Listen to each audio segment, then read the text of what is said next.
Lotus painting ചെയ്യാനായിട്ട് അത് ചെയ്യാൻ ആവശ്യമായിട്ടുള്ള തുണിയിൽ മെഷർമെൻറ്റ്സ് ഒക്കെ അളന്ന് ഇവിടെ അടയാളപ്പെടുത്തി വെച്ചിട്ടുണ്ട്. ഇനി ഇതിലേക്ക് ഈ ഒരു ഡിസൈനാണ് ട്രേസ് ചെയ്ത് വരയ്ക്കേണ്ടത്. അതിനായിട്ട് യെല്ലോ കാർബൺ ഷീറ്റ് വെച്ചിട്ട് ഈ ഡിസൈൻ വെച്ചിട്ട് നമുക്ക് എവിടെയാണെന്ന് വെച്ച് കഴിഞ്ഞാൽ നെക്കിൻ്റെ താഴെയായിട്ടുള്ള പോർഷനിലാണ്, ഫ്രോക്കിലാണ് ഞാനിത് ചെയ്യുന്നത്.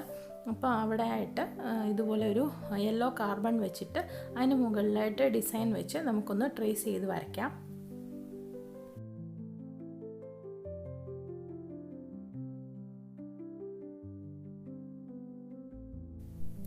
ഇപ്പോൾ ഞാനിവിടെ ഡിസൈൻ വരച്ചെടുത്തിട്ടുണ്ട്.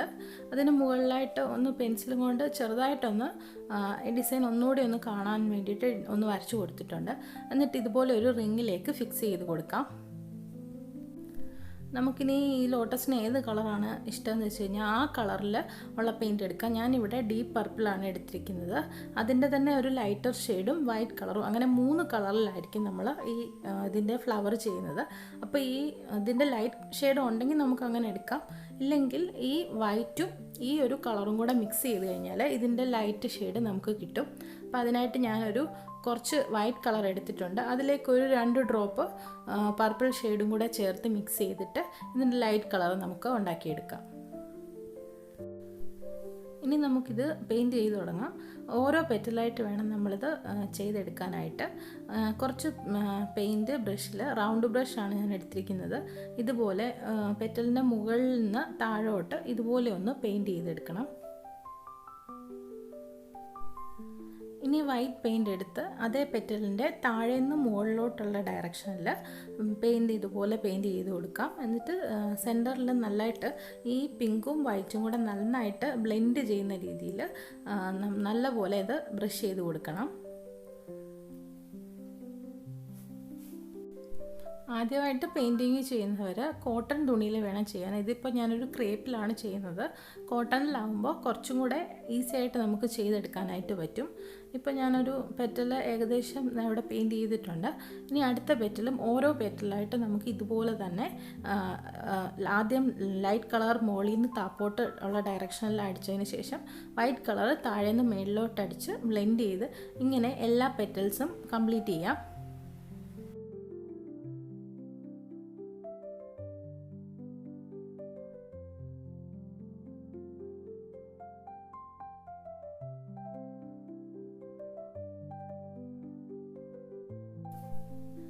പെറ്റൽസ് എല്ലാം ഇതുപോലെ ഡബിൾ ഷെയ്ഡ് കൊടുത്തിട്ടുണ്ട്. ഇനി പർപ്പിൾ ഷെയ്ഡ് കൊണ്ട് ഇതുപോലെ റൗണ്ട് ബ്രഷ് തന്നെയാണ്, ലൈനർ ബ്രഷ് എടുത്തിരിക്കുന്നത്. ഇതിൻ്റെ മുകളിലായിട്ട്, പെറ്റലിൻ്റെ മുകളിലായിട്ട് സൈഡിൽ കൂടെ ഇതുപോലെ ഒരു ചെറിയ ലൈൻ കൊടുത്ത് ഇതുപോലെ ഒന്ന് ബ്ലെൻഡ് ചെയ്തെടുക്കണം. സെൻറ്ററിലെ പെറ്റലിന് മാത്രം ഇതുപോലെ താഴെയും നമ്മൾ മുകളിൽ ചെയ്ത പോലെ തന്നെ താഴെ ഇതുപോലെ ഒന്ന് വരച്ച് ആ കളറ് മുകളിലേക്കൊന്ന് ബ്ലെൻഡ് ചെയ്തെടുക്കാം.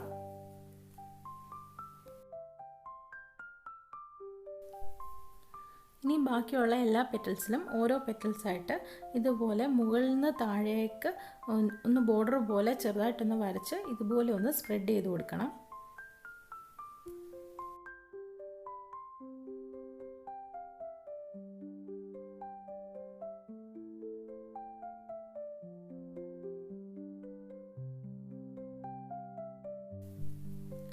ഇനി നമുക്ക് പെറ്റൽസിൻ്റെ ഒന്ന് ഔട്ട്ലൈൻ വരച്ചു കൊടുക്കാം.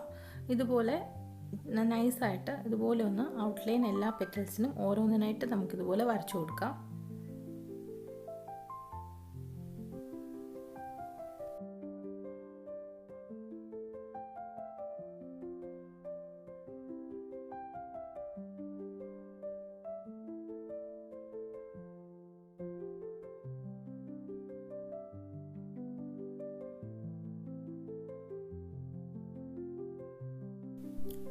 ഇപ്പോൾ ഞാനിവിടെ 2 പൂവും മുട്ടുകളും ഇതുപോലെ തന്നെ കളർ ചെയ്തെടുത്തിട്ടുണ്ട്. ഇനി ഇതിൻ്റെ ഇലകൾ എങ്ങനെയാണ് കളർ ചെയ്യുന്നതെന്ന് നോക്കാം. അപ്പോൾ അതിനായിട്ട് ഞാനിവിടെ ഗ്രീൻ കളറിൽ ഇതുപോലെ വൈറ്റ് കളർ മിക്സ് ചെയ്ത് ഇതുപോലെ ഒരു ലൈറ്റ് ഷെയ്ഡ് ഉണ്ടാക്കിയിട്ടുണ്ട്. അപ്പോൾ നമുക്ക് ഗ്രീനിൻ്റെ കൂടെ വൈറ്റ് അല്ലെങ്കിൽ യെല്ലോ മിക്സ് ചെയ്തിട്ടാണെങ്കിൽ നമുക്ക് ഡാർക്ക് ഗ്രീനിൽ ലൈറ്റർ ഷെയ്ഡ് ഉണ്ടാക്കിയെടുക്കാം. അത് ഈ ലീഫിൻ്റെ മുകളിലായിട്ട് ഇതുപോലെ ഒന്ന് ഔട്ട്ലൈൻ കൊടുത്ത് ഇതുപോലെ താഴേക്കൊന്ന് സ്പ്രെഡ് ചെയ്ത് പെയിൻറ്റ് ചെയ്തെടുക്കാം. ഇനി ഡാർക്ക് ഗ്രീൻ കളർ കൊണ്ട് താഴെ ഈ ഒരു ലൈനിൽ ചെറുതായിട്ടൊന്നൊരു ലൈൻ വരച്ചിട്ട് താഴേന്ന് മുകളിലോട്ടുള്ള ഡയറക്ഷനിൽ പെയിൻറ്റ് ചെയ്ത് രണ്ട് കളറും കൂടെ മിക്സ് ചെയ്ത് ബ്ലെൻഡ് ചെയ്ത് നന്നായിട്ട് ബ്ലെൻഡ് ആവുന്ന രീതിയിൽ പെയിൻറ്റ് ചെയ്ത് കൊടുക്കാം.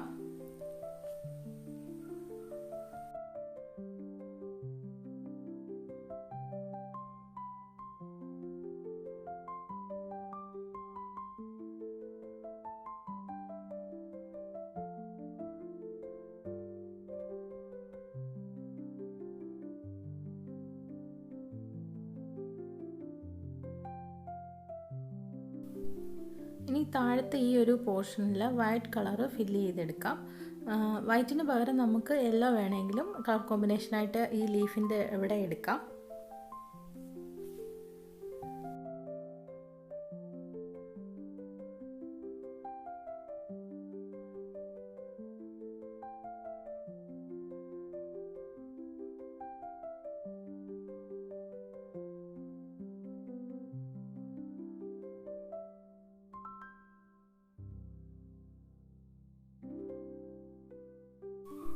വൈറ്റ് ഫുള്ള് ഫില്ല് ചെയ്തതിന് ശേഷം ഇതേ പെയിൻറ്റ് കൊണ്ട് തന്നെ നമ്മുടെ ലീഫിന് മുകളിലായിട്ട് ഈ ഗ്രീൻ പോർഷനിൽ ഇതുപോലെ ഒന്ന് ലൈറ്റായിട്ടൊന്ന് ഓരോ ലൈൻസ് ഇങ്ങനെ ഒന്ന് വരച്ചു കൊടുക്കണം.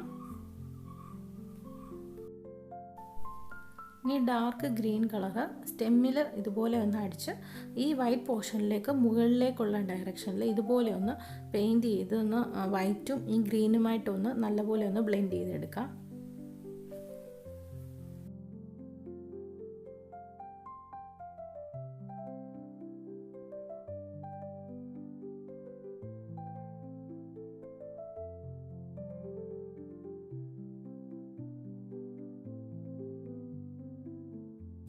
ഇപ്പോൾ ഗ്രീൻ ചെയ്തതുപോലെ തന്നെ വൈറ്റ് ബ്രഷ് കൊണ്ട് വൈറ്റ് മുകളിൽ നിന്ന് താഴേക്ക് ഇതുപോലെ ഒന്ന് വീണ്ടും ഒന്ന് ബ്ലെൻഡ് ചെയ്ത് കൊടുക്കണം. അപ്പോൾ നല്ലൊരു ഫിനിഷിങ് കിട്ടും.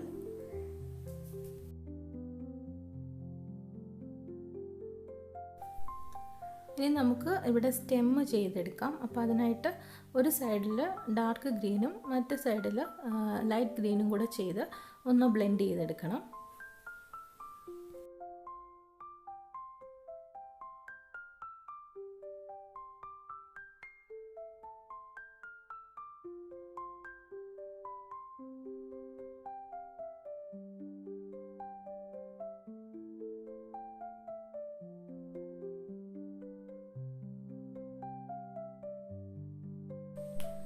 ഇനി ഡാർക്ക് ഗ്രീൻ ഉപയോഗിച്ച് നമുക്ക് ലീഫിൻ്റെ സൈഡിലായിട്ടും സ്റ്റെമ്മിലും ഇതുപോലെ ഒന്ന് ലൈറ്റായിട്ട് ബോർഡറും കൂടി ഒന്ന് ചെയ്ത് കൊടുക്കാം.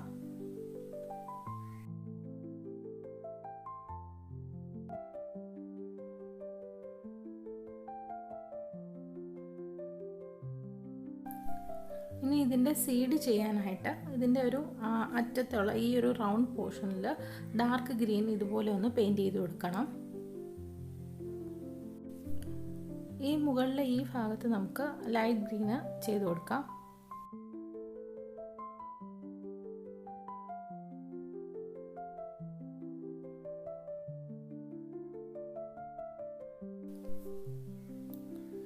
ഇനി ലൈറ്റായിട്ട് ഡാർക്ക് ഗ്രീൻ ഇതുപോലെ ഒന്ന് ലൈൻ ചെയ്തിട്ട് ഡാർക്ക് ഗ്രീനും ലൈറ്റ് ഗ്രീനും കൂടെ ഒന്ന് ബ്ലെൻഡ് ചെയ്ത് എടുക്കണം. നമ്മൾ നേരത്തെ സ്റ്റെം ചെയ്തതുപോലെ തന്നെ ഇതുപോലെ ഈ സ്റ്റെമ്മും ചെയ്തെടുക്കാം.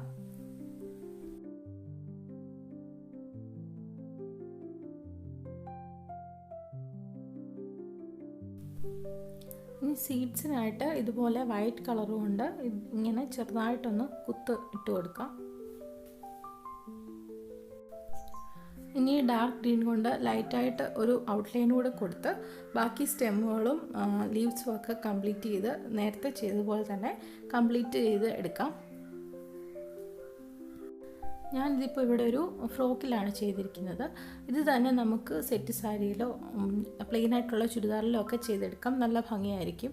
അതുപോലെ നമ്മളിപ്പോൾ ഇവിടെ 3 കളർ കൊണ്ട് ഇതുപോലെ ചെയ്തത് കൊണ്ട് നല്ലൊരു ഫിനിഷിങ്ങും നല്ലൊരു 3D എഫക്റ്റും ഒക്കെ ഈ ഒരു ഫ്ലവറിൻ്റെ ഇതിന് കിട്ടുന്നുണ്ട്.